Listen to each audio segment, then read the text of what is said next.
स्वामी समर्थांचा सर्वात प्रभावी मंत्र म्हणजे श्री स्वामी समर्थ किंवा पूर्ण जप म्हणजे ओम श्री स्वामी समर्थाय नमः. हा मंत्र सिद्ध करायचा असेल तर 41 दिवसाचा सोपा, शुद्ध आणि परिपूर्ण अनुष्ठान विधी चला जाणून घेऊया. हा विधी स्वामी भक्तांकडून शेकडो वर्षापासून चालत आलाय. 41 दिवसांचा अनुष्ठान क्रम.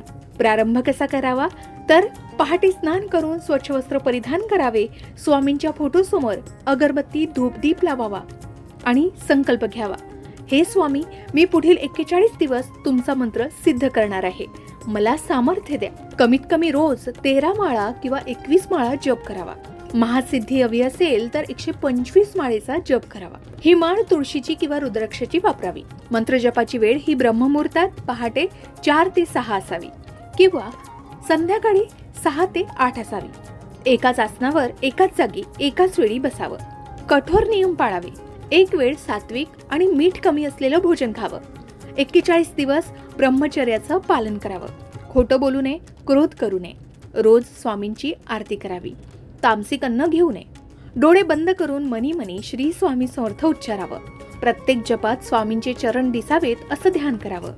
श्वासावर जप करावा, जसं श्वास घेताना श्री स्वामी आणि श्वास सोडताना समर्थ असं म्हणावं.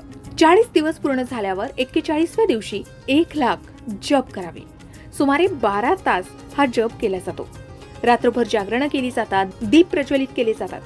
सकाळी 108 वेळा जय जय श्री स्वामी समर्थ म्हणत नारळ व्हावा. गरजू व्यक्तींना अन्न वस्त्र दान करावे. या सिद्धीची खरी चिन्ह म्हणजे स्वप्नात स्वामी दर्शन होतं, मनात अचानक शांतता येते, आजार बरे होतात, अडचणी दूर होतात, मंत्र आपोआप ओठांवर येतं. आता हे कठीण वाटत असलं तरी नोकरी किंवा व्यवसाय असणाऱ्यांसाठी सोपा पर्याय सुद्धा आहे.